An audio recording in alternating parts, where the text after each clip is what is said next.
Bench Opinions. Three idiots with amateur analysis. Ready, steady, cook. Welcome to another episode of Bench Opinions. It's Friday today. What a week it's been. It's been a week, yeah. I'm glad to be back in the land of the living.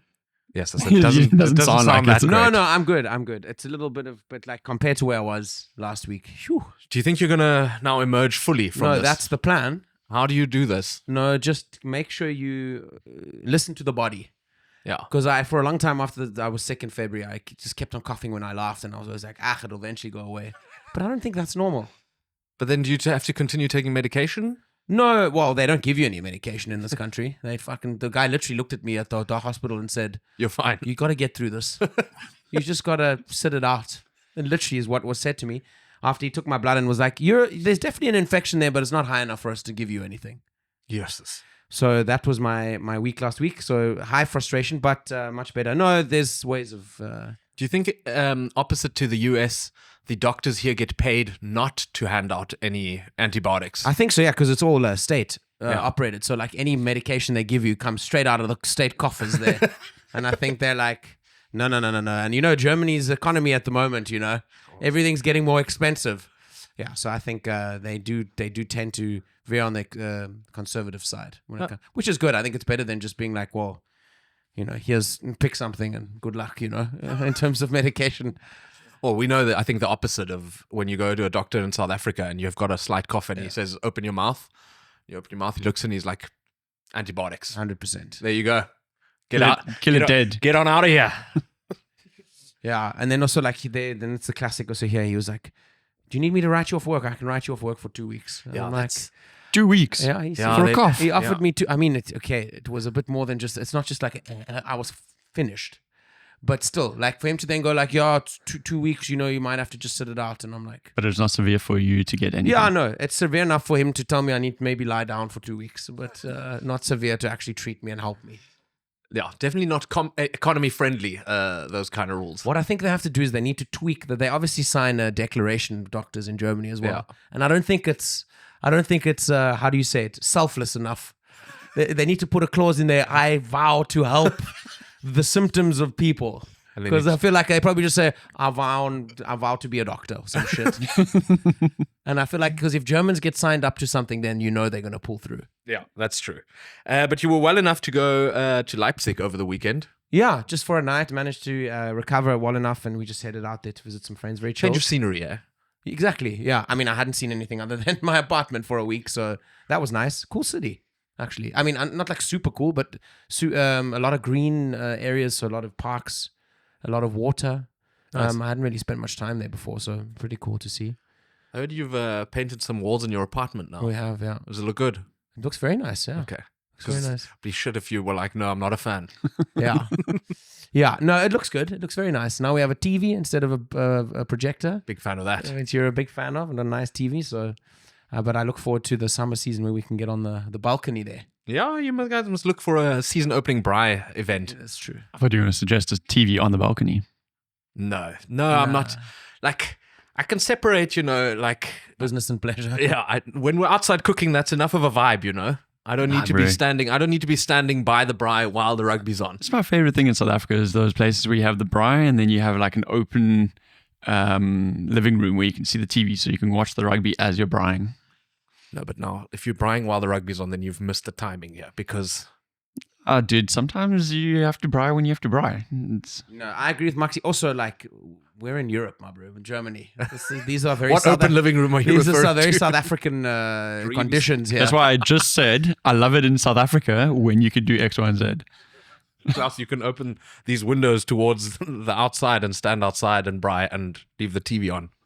Okay. There's people who braai on the street here. I know. They were braaiing on Friday. It's definitely not legal. No. You should totally report them. No. You don't want to become the police state here. Klaus, me and you played hooky from work on Friday. Well, I did. You, as your own boss said, I do not need to work today. See you tomorrow. And played a golf competition. You played very well. Oh, so we played at Walk us through your Rory McIlroy-like rise in golf that you've had since you've started this game. Look, we joked about it just before the podcast. I played very well for myself, but I think everybody just had a real struggle out there. The greens ironically were very, very good. And that was the number one complaint of the field, that they were good, because That's how everybody, you know there's good golfers out there. everybody's so used to having shitty greens in Germany, especially coming out of winter, that they were just complaining they were too fast, they were too smooth, they were too calculated. They have, we have training every Saturday booked with that alcoholic pro that we do. You know what? I think we need to get someone in who works on mentality with these guys. Yeah. Because if the greens are shit, that's the problem. If they're good, that's the problem. But it is a nice way to lack any kind of accountability when you can just be like, Being, not my like fault. being a it's not my politician. fault. Yeah. Yeah. Any observations? I do have an observation, and this might not be relevant in 5 days when this episode comes out, but today we're filming on the Monday, and over the weekend the stock market has completely crashed. You think it'll have bounced back by Friday? No, I don't know what it would have done by Friday. It could have crashed even more. It could have stabilized. I don't know. But this is not financial advice. Do not take financial advice. The funny thing is that when the stock market is stable, or if it's even going up, we always talk about, it's like, oh man, I wish I had invested in X, Y, and Z because, now it's gone up and now it's too high. I feel like it's too high to invest now. Now that it's crashed, I was just chatting with a couple of friends and everybody's like, I don't know if I can invest now because times are tricky and, times can be tough. So I need to hold on to my money. And I'm like, this is the best time to invest. This is where everything's gone down. It's time to put money. Not financial advice. Klaus, So I just find it funny that we always talk about what to do when the stock market goes down, but when it actually happens, nobody really has the guts to do you're it. plowing in money right now. I'm putting in a lot of money, yeah. Okay. Yeah. I do not have any money lying around. I'm one of the people you're lecturing. But I'm it's not because lecturing, I'm just saying. no, Klaus is also releasing his own financial advisor podcast after this. It's actually an ebook. I'm getting into the writing game because that's not being taken over by AI. Called Rich Man. If you don't like your job and you want to strike, rather quit. Look for a new job. Oh yeah, 100%. Yeah. I know this is probably past and it's not as relevant anymore, but I just want to discuss it because it annoyed me so much this year. April Fools is True, yeah. it's a real burden on me because I like to spend a lot of time on like Twitter Yeah. and Instagram. Yeah. And on that whole day, you can just throw your phone into a river because anything you read is just either it's companies coming up with very poor jokes, Yeah. or it's like you can read anything and it becomes so obscene that you're like, Yeah, and the thing is, because of the way the algorithm works, and sometimes you're still fed stuff like from 2 days ago into your thing. Like, So it, like, for carries 3 over. days, I just became the most skeptical, yeah. like non-trusting person on earth. I was like, this is bullshit. One guy in this group got caught out though. I got caught out hard. I saw a post on Instagram that Eddie Jones is going to come coach the Welsh national team. Yeah, I posted that all over groups and our WhatsApp chat. I was 100% convinced that could be legit. I'll put my hand up, and when you sent that, I was like, oh shit. Wild. Dude, as soon as the first guy said something, I was like, oh, Because I was looking for a GIF that matched that thing for so long. By that time, people had been like, it's April Fool's. I was like, oh God. Thank God. I think Thank God you called me out in that group Yeah, saying dude. like, oh, Klaus, I warned you. How could you not have seen that? Saved by the bell. You little bitch. But it is. I think I saw one about Cheslin Colby going to the Stormers, and I was like, oh, that's going to excite some of the people I know, like Maxi and Wayne. And then I was like, nah, not a chance. Not a chance. That guy's going back to the Stormers. And then I think the thing that gave it away is that they said he would be playing scrum half, and I was like, not a chance. Oh, okay. Probably be better than. At least that's current prop. ridiculous enough to then Yeah. like negate its like legitimacy. I remember that they had to, I think a few years ago, because the BBC used to always do quite a big April Fool's story. And I think because of the age of the internet and how quick news spreads and stuff, they actually had to dial back their Yeah, I can policy imagine. on it. Because they kept doing, there was always sort of tongue-in-cheek stuff. It was never like anything crazy. It's not like And I mean, these days you'll offend anyone, anyone with anything. You So don't put a trigger warning for everything. I saw the BBC did their first ever April Fool's joke in like 1957 or something like that. Still black and white screens and all that. And they were talking about how the spaghetti harvest was really struggling due to the climate that year. That was their April Fool's joke. And everybody was like, oh my God, like we're not going to get enough pasta this year. And they showed these guys who are harvesting like vines, but the vines are like really, really thin. And so people thought that was spaghetti, like that's how spaghetti is produced. shape. So And I now was they're like, playing yo. on the little bit of stupidity there of the people. Yeah. Can still do that now. Still a lot of dumb people around. Yeah, I don't know. I think I hope it's one of those novelties that just wears off. Because the history of it apparently is that it's the calendar year used to end in April. Oh. That's how the calendar year used to end. And then at some point in medieval times, they decided to change.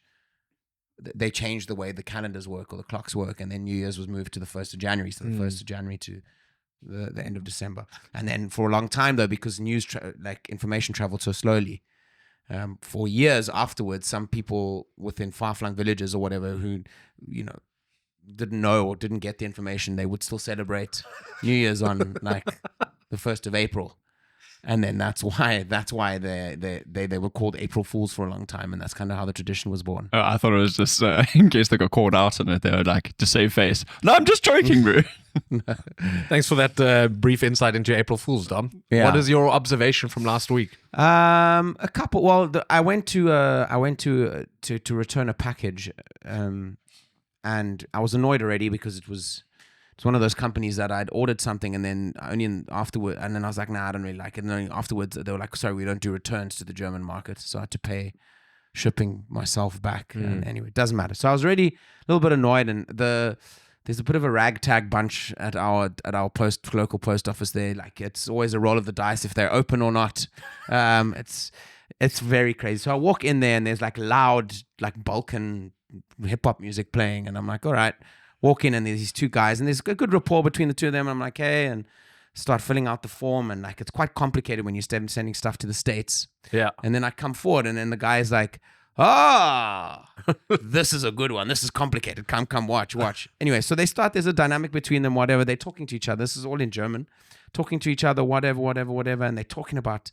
The one guy's like, yeah, what do you think about women's rights? And Yes. or like, what do you think about men that say women should stay in the kitchen, whatever? And I'm just like, I just want to get out of here. Like, this is.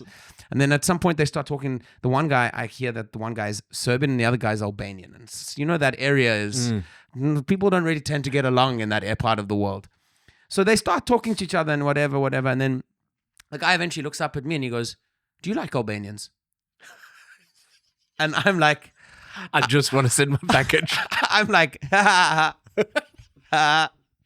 he's like, do you like Albanians? Yes. And I was like, good Lord. Because this guy's Serbian. This guy's very clearly Albanian.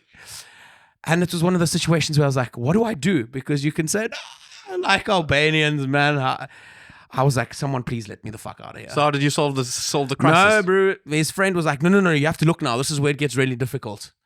About the package thing, and I was like, yeah, don't fuck it up. And then I evac'd out of there. Jesus. You almost got embroiled in a little mini conflict there. A regional scuffle. Scuffle. Yeah. Tough one. That was Tough good. scene. And then I have one more observation from the hospital, which is quite funny. So I couldn't make it to my general practitioner, but I really wanted to, what I thought was get help before I actually went there. I thought I was getting help, but I got no help. But I went anyway to the hospital, and it's in an area where there's a lot of older people, a lot of people that need to come because they have high blood pressure or whatever. And I'm sitting there, and I'm sitting right at the door where all the people sort of get brought in from the ambulances. And this lady gets brought in. She's 90 years old, very like dressed to the nines, like very withered and everything.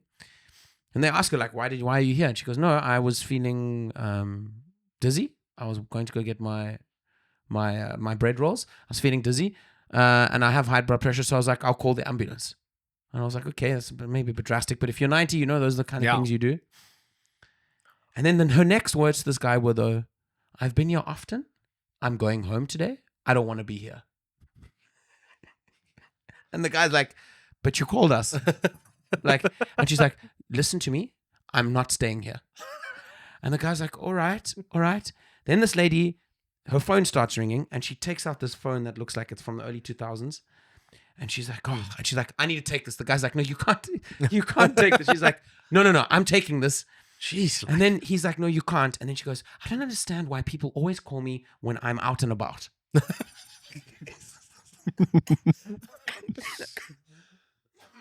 And she's sitting at the hospital, and then she was just highly annoyed with everyone. It's like she'd made a decision to go to a party, and she doesn't like anyone. And anyway, she got to go home, but it was I just love how she just didn't give two shits about anyone. Yeah, it's just all very, what is the word for selbstverständlich? Just, you know. Oh yeah, true. What is selbstverständlich? Take it for granted. Yeah. Just, you know, I'll get picked up by the ambulance, Yeah.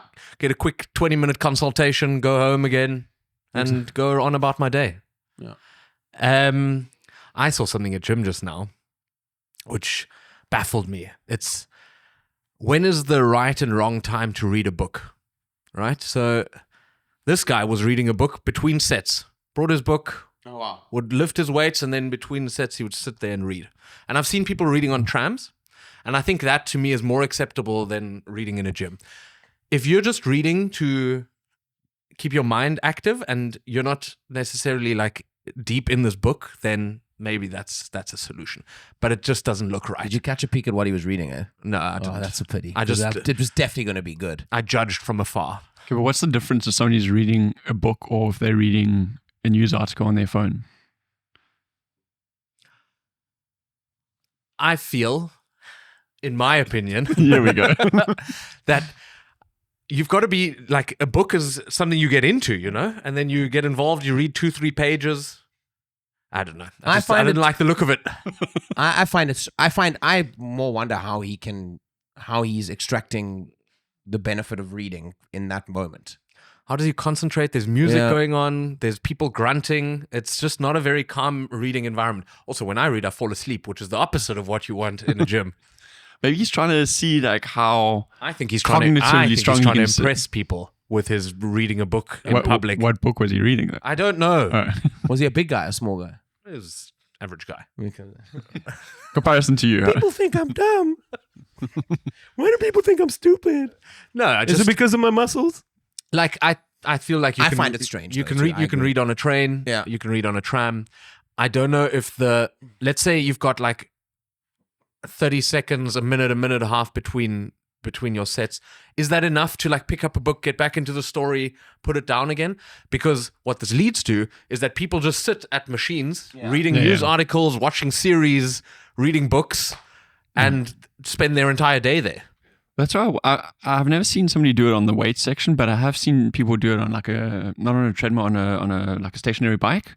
Yeah. They're just casually going for a They cycle. put it on least no resistance, and they're just sitting there, and the legs are just moving. Exactly, and they're just reading a book. So I've seen that, but on the one hand, I feel like they're at least doing something whilst they're reading. They're not taking a break, but at the same time, like, why are you even here? Oh, it's tough. You're literally doing so little right now. You might as well sit at home. Also, I think the average page it takes you, at least it takes about a minute to read a page. I think if you're reading quickly, depending on like obviously how many words and how. Yeah. And like, so it seems to me like if you're reading a page, a minute's or so a long time between. No, that's Some of these that to oaks me. sit there for ages. That to me would between be sets. acceptable. Is Okay. if you just want to read A page to a set. but this also might reflect poorly on me. I can't absorb information if I'm just speed reading it. I need to literally concentrate very hard on what I'm reading to try and. That's okay. Reading's hard, bro. It's difficult. You don't know what I am diagnosed with. Neither do I. But I struggle. So I thought that was weird. I don't know what they is diagnosed me strange. with last week either. So we're on the same boat. Your new laugh is It's good, eh? very nice. Guttural. You know that someone told me that my laugh sounds like geese migrating because I just go into like a. That's a fucking swag thing to It's a very say. specific, brilliant. specific analogy. It is. That made me very self-conscious about my laugh. How often have you noticed your laugh change throughout the years? No, I think mine's been pretty standard, to be honest. I've noticed a significant difference. In yours? Yeah. Okay. Not in yours. I've had the same childlike giggle since I was 5, which is a problem. It matches your childlike look and feel. Yeah, unfortunately. Your child and seal like a feel.